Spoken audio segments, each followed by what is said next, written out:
on the ancestors themselves. Those are departed souls. It has been mentioned in the scriptures that Chandrama Lok, the Lok of the moon, is the abode of the ancestors. Now, my understanding for this is if all the ancestors go and they assemble there and maybe sometime later on they get human, but then that point of understanding of recycling or returning, it doesn't make sense. They have to continuously do something on the other side, do something on this side. The world works upon the actions of devotees or of human beings or the devatas or the deities.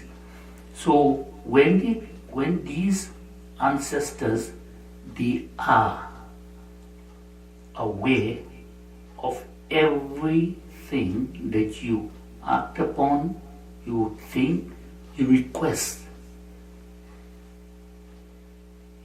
They are aware of it. They know your thoughts. They can see you. They can see who is righteous, who is unrighteous, who needs help, who does not need the help. These ancestors will try their endeavor, their best to give you messages from their side, and they will give you accurate, clear, precise messages because they are seeing the situation and they know what to tell you. Now, they speak in parables, they speak in riddles. They do not speak for us to understand in the way that we communicate here upon the earth. They might show you a symbol and you have to understand what it means in your life. They give you another symbol. For example, they might show you a snake. You have to understand what that snake means in your life. They may show you a cow. What that cow represents in your life. The prosperity, the snake are enemies. So it's telling you that beware of enemies, and on some occasion their prosperity is coming your way. We will help you.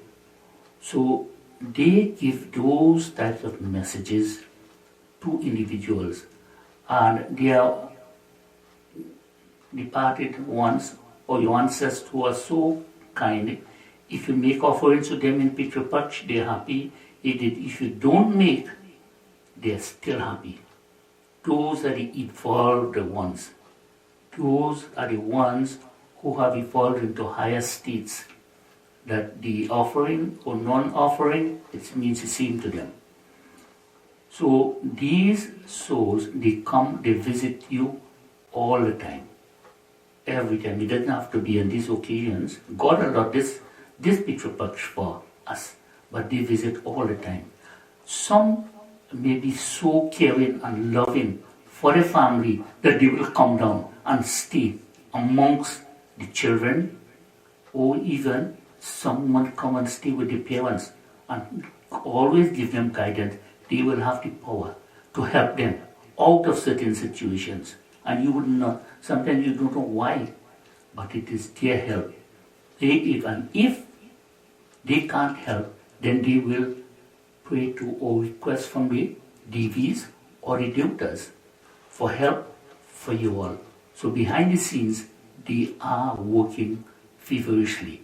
Behind the scenes, the ancestors care about the loved ones remaining here upon the earth.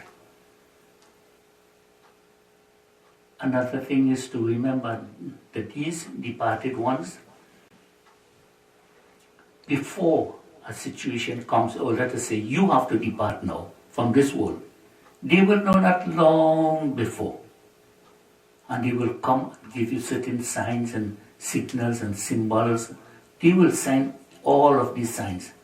You have to learn to recognize this sign when someone is about to leave, or if it is you yourself, they will tell you. And in some cases, they will try their best and they will tell you the exact time, the day, the date, the month that you will be leaving. And a thing to remember is that is a secret that you have to keep. You cannot share it with family members or anyone, that's automatically you'll get the feeling that no, you will hear voices and no, don't tell anyone. Because from that time you tell them, they will start to cry. So it is, you have to keep that for yourself and then depart with them. Another thing to remember in depart here is that when departed souls, they leave, there are tantrics who would try and capture, not who would try, but who would capture certain souls and keep them with them to start working. Now these tantrics would look, they can look through their castes, right? Or the astral plane, you call that, the astral plane, where they will know that the souls that are about to leave, right? And then they will send out their workers to hold that soul and bring it towards him at the point of death. So when you think there, your departed one has gone to some abode and they are with the ancestors, sometimes it's no. First thing, those who are alive and viewing this tape, you have to remember, you have to get protection. Protection and protective mantras, prayers, or your family-ish, or some divine being to give you protection while you are alive and up at the point of departure. This is a huge trade. This is a very huge trade. And people do not know. They believe in every time you go visit someone for help, you get help and you're okay. No, the answer is no. So you have to get this protection, otherwise you're caught. Even holy people are caught.